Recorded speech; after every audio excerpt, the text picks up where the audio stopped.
thing about Berlin is that it's always been a new city, even when it was old.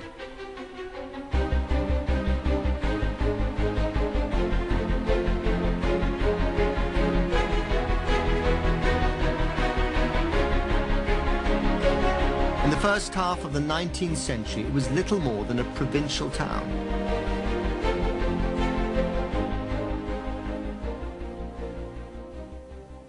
But architect Carl Friedrich Schinkel almost single-handedly transformed it.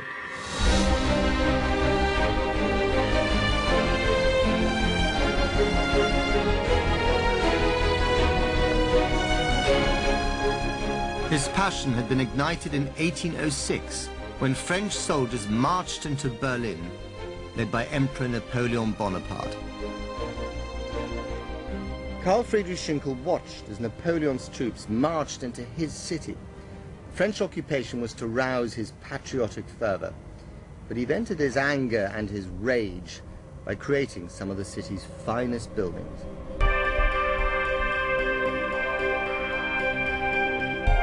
In less than 30 years, Schinkel dreamt up a series of new state buildings, including the Altes Museum, the city's first public museum.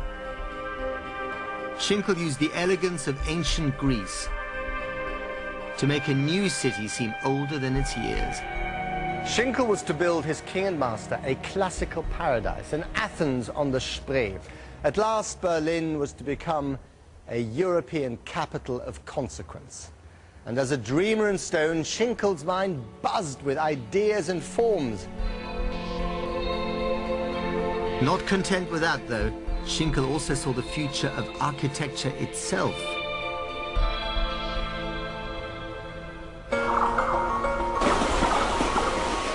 And it came on a trip in 1826 to England.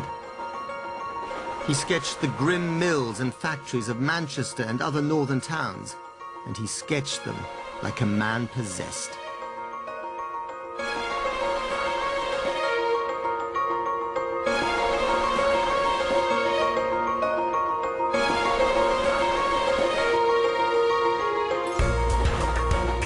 Schinkel was torn.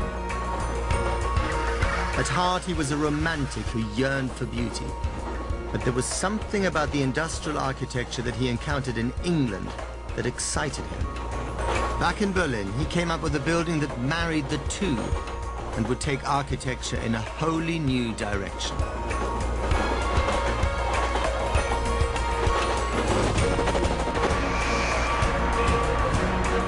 The Bauakademie was finished in 1836.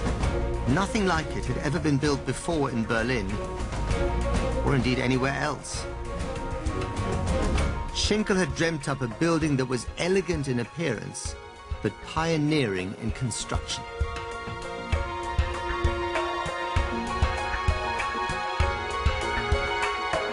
The Bauakademie now only exists in architecture books. The original building has long vanished from the city. Damaged during the war, the East Berlin authorities saw it as just another old ruin and demolished it in 1962.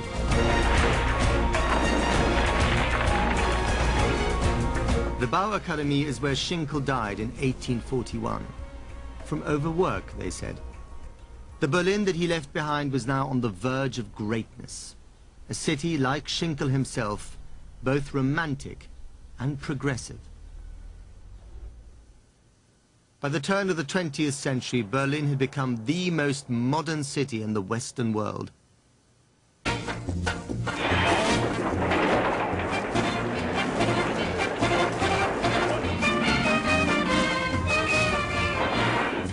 The American author Mark Twain was a new visitor, a man familiar with the great metropolises of Chicago and New York.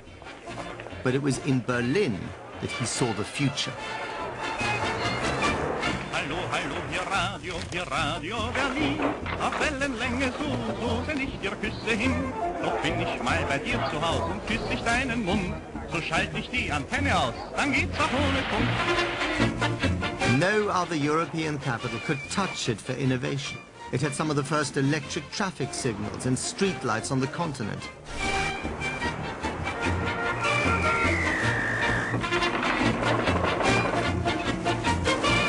Berlin fizzed with activity.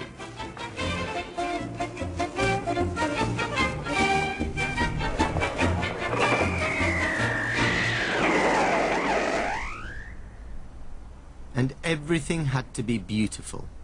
Even the transformer stations that powered the city were works of art. Peter Behrens was an architect obsessed with reconciling advances in technology with artistic form.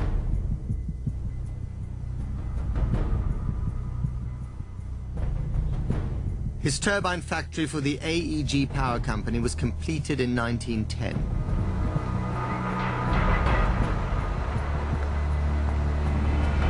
100 years on, it's still producing state-of-the-art turbines, and it still looks inspirational.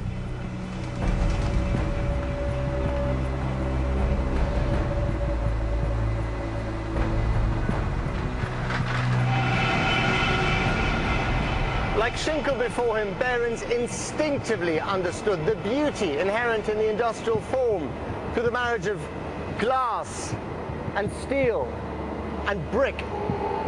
Believe it or not, this building changed the course of architecture.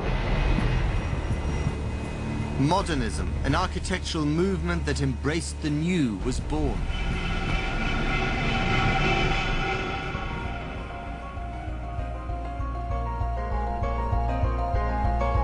By the 1920s, across the city, new visions of living and working were springing up.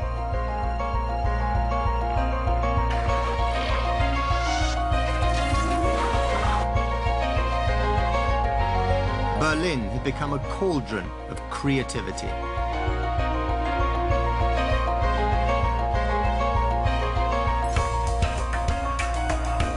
On its edges, pioneering architects were commissioned to come up with new homes to take the masses out of the overcrowded city.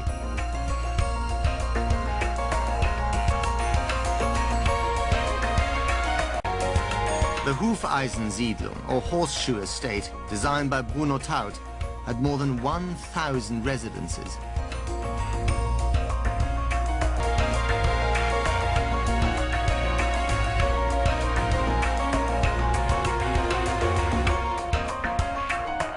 Onkel Tom's Siedlung, built 5 years later, would accommodate twice as many again.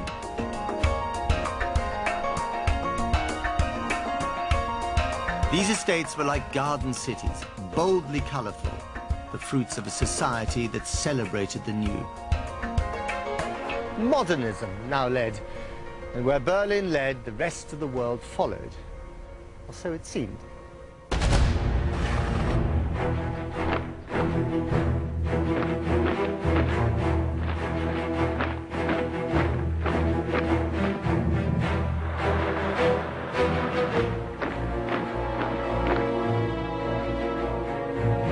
From 1933, Berlin became Hitler's city.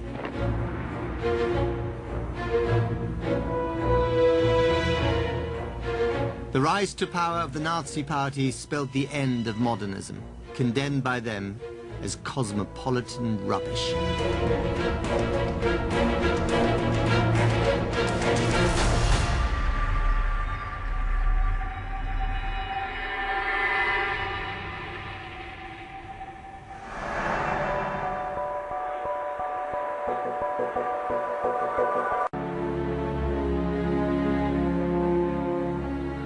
In December 1930, a young architectural student named Albert Speer heard Hitler at a rally. He was enthralled, and his life transformed. Within 3 years, Speer was working for Hitler, and the pair were inseparable. Together, they planned to transform Berlin into Germania, a new capital for the Third Reich. Speer would build on Schinkel's legacy to create a new city of the future that would last for 1,000 years. A huge north-south processional route would cut through the center of the city.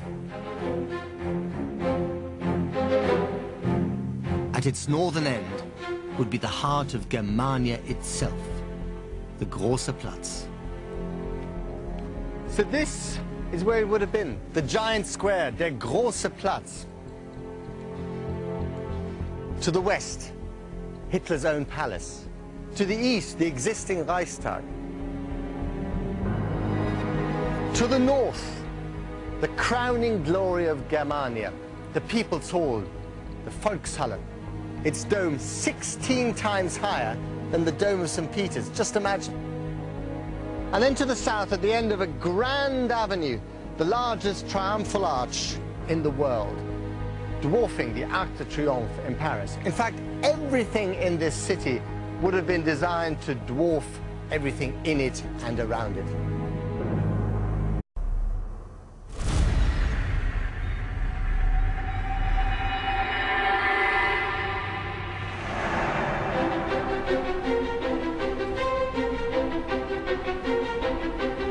The thing about Berlin is that it's always been a new city, even when it was old.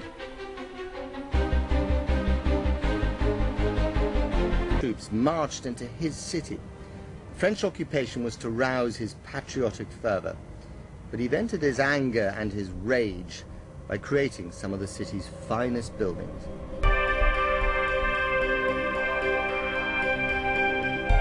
In less than 30 years, Schinkel dreamt up a series of new state buildings, including the Altes Museum.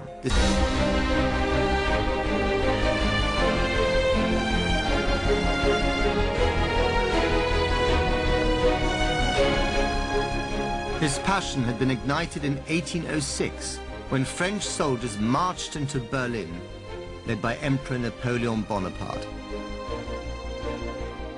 Carl Friedrich Schinkel watched as Napoleon's troops.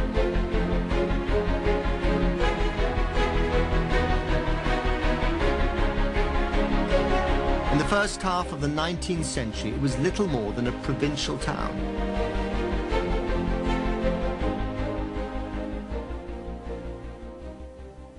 But architect Carl Friedrich Schinkel almost single-handedly transformed it. The city's first public museum. Schinkel used the elegance of ancient Greece to make a new city seem older than its years. Schinkel was to build his king and master a classical paradise, an Athens on the Spree. At last, Berlin was to become a European capital of consequence.